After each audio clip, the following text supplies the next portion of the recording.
Okay, more on the actual examples. Here we saw examples of Glaxo, Pfizer, and a few other P&G and others that you shared. I think those are valuable. Now we move on to Umair. As I mentioned, Umair is from KPMG, a partner in KPMG. He brings excellent experience, extensive experience of working with different financial institutions, banks, and regulatory authorities. And he will also talk to us about blockchain, and let's see how it is happening on the ground. What are the actions? Awesome. So please. Thank you so much. So firstly, welcome. Thank you so much for inviting. My name is Umair Hameed. I'm a partner with KPMG in Dubai. And the one thing that most consultants are guilty of is death by PowerPoint. So what I'm going to do is not have any slides on the screen. I have some slides, but those we can share with you at the end if you want. But there are no slides, so apologies if you were expecting to see some slides today. So firstly, thank you to Management Association and KPMG Pakistan for inviting. So what I want to do is over the next 15, 20 minutes, talk a bit about blockchain, the concept, blockchain, the technology, and then some of the use cases, right? And then look forward to some of the questions. So blockchain is really, as a concept, trying to address some real fundamental needs that exist in the market today. And if you think about yourselves as consumers, yourselves as employers, yourselves as representatives from different corporations, one of the challenges you have today in the market whenever you're having a transaction is that of trust. Is my transaction actually going to happen? Who I'm transacting with, can I trust my counterparty? What I'm buying or selling, is it a genuine transaction? And historically, we've had lots and lots of makers and checkers. If you look at accountants, transactions happen, and then you need an audit firm to come in, audit that transaction. Similarly, organizations have internal audit functions. Similarly, if you get a degree and you want to get it recognized by someone, you have to get it attested. I still remember my Nikah that had a dozen stamps of different people when I was applying for my wife's visa in Dubai. So we have this issue of trust, right? That can we trust a document? Can we trust a counterparty? Can we trust who we deal with? And here lies the problem of human beings trusting each other, organizations trusting each other. And this is what blockchain is actually trying to address. The popular name is blockchain, but really the longer term that they've used is called digital ledger, right? What that really means is, distributed ledger, sorry. What that really means is, if there is a transaction, if there is an exchange of goods and services happening, more people can become aware of it. There could be logic, algorithms, etc., associated with that transaction, and this is where some words around smart contracts, etc., you may have heard. So really what blockchain is trying to address is the issue of trust. It's the digitization of trust. How do you get that comfort? How do you get that assurance that something is authentic, something is genuine, and something is correct, really? And with blockchain, the technology that they have developed, and there are different types of blockchain platforms, really what this technology does is it distributes the details of those transactions to different parties, okay? And that distribution itself is very, very secure. It's really immutable, so if you want to change it, corrupt it, it's very, very difficult. In fact, it's a 0.00001% probability of this thing actually going wrong. So it's very, very secure. And one of the arguments against blockchain is, well, how is that different from a centralized data source, right? Well, in a centralized data source, you have a single point of failure. If that central data source falls or fails for whatever reason, then the truth could be lost. And I personally feel that the concept that blockchain is trying to address is valid, is very much needed, but the technology is actually going to evolve. And if you recall, back in the late 90s, early 2000s, when the internet first came, there was a lot of excitement. everybody was trying to actually get a website up and running. In fact, people were trying to find any reason or any excuse to get a website up and running because it was the in thing to do. I think blockchain is actually going through that phase right now. The concept makes sense, but I don't think we need to try and force the adoption of blockchain on every possible use case.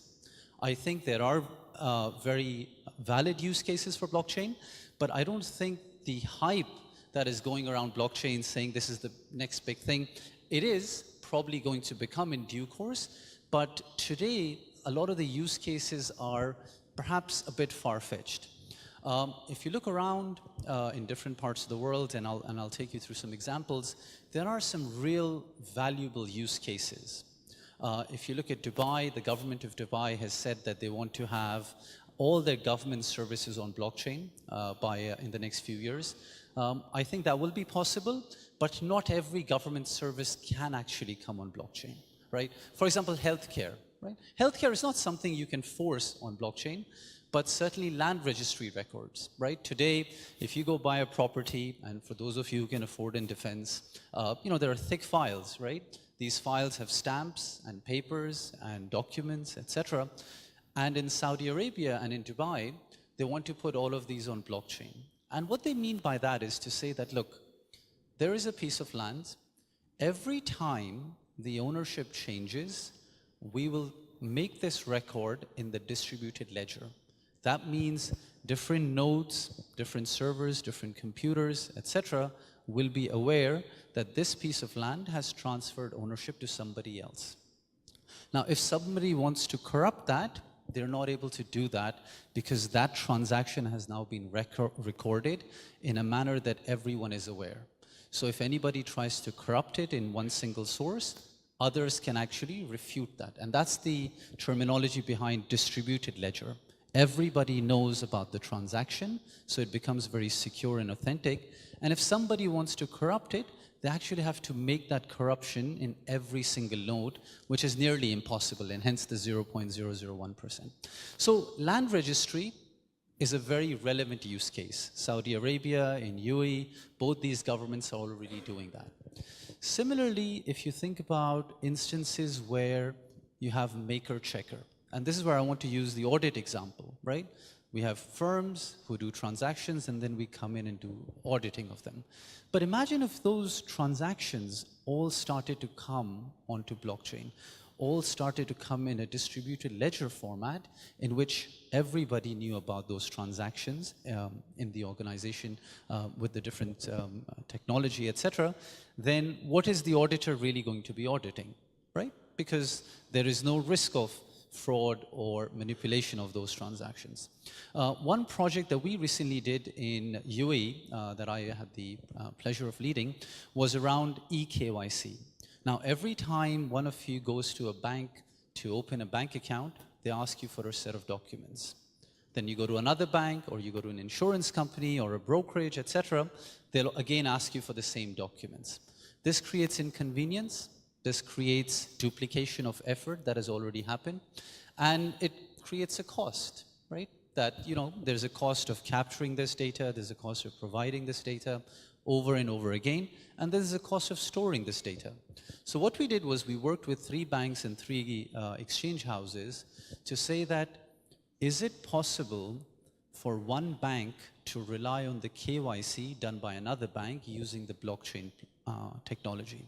So we actually developed a prototype where we developed a proof of concept solution where we showed that if a bank captures the KYC of a customer, then another bank could use it because of the blockchain features I mentioned earlier. It's secure, it's authentic, it's immutable, etc. But is this going to go live anytime soon? Probably not. Why is it? Because the regulations that we need to accompany that are not there. Historically, every bank is asked to do their own KYC, but there is no regulation that allows for us to rely on KYC done by other third parties or other institutions. So I think with blockchain, there is potential, there is a lot of valid use cases, but I think there's a lot of hype. But what about going forward? what is the future going to be for blockchain? I think the power of blockchain will come when different technologies are going to converge, and we're already starting to see that. So for example, if you have Internet of Things, when devices or things can actually capture data and share that data, and imagine if that data is captured on the blockchain platform, how powerful that becomes. In India, for example, we're working with HP, the ink manufacturer, who are really worried that there are a lot of fake products in the market, right? And as a proof of concept, we were thinking that if these inks, when they're manufactured right at the actual original factory, and you can trace them right through from the time they leave the factory to the time they get to the shop, and you have that captured on the blockchain today, you know you're buying an authentic product. But imagine if that product itself could transmit the data rather than a human being having to capture it, then that becomes even more powerful. Similarly, you think about large organizations that have a lot of intercompany transactions. You have to use physical currency or bank transfers or debits and credits, and here is where cryptocurrencies now start to play a part. Now, we've all heard about Bitcoins and Ethereums and other cryptocurrencies, but what about tokenized cryptocurrencies? And here what I mean by tokenized is these cryptocurrencies are backed rupee for rupee or dollar for dollar or dirham for dirham. So you have a physical currency, and along with that you have the cryptocurrency. And imagine if all those transactions happen using the cryptocurrency, but as a customer you're comfortable that yes, there is a physical cash behind it.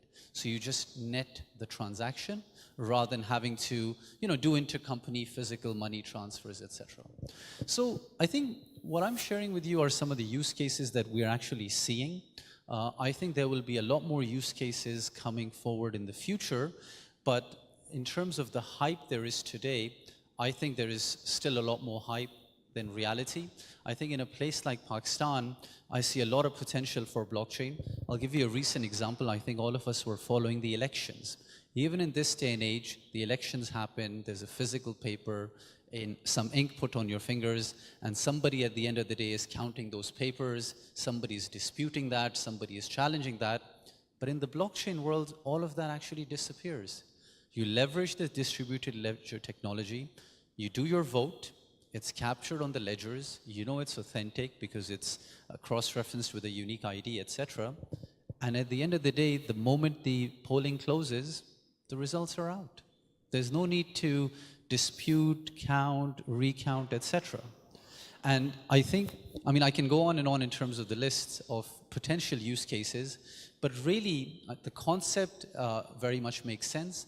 The technology has some way to go because one of the limitations of blockchain is the amount of data that you can store on a single transaction. It's actually just a few kilobytes. You cannot even store images or large amounts of data on blockchain nodes. It's actually a few kilobytes. So as we saw the first computer DICIAC that at the start, with 512 kilobytes, this is where blockchain is today.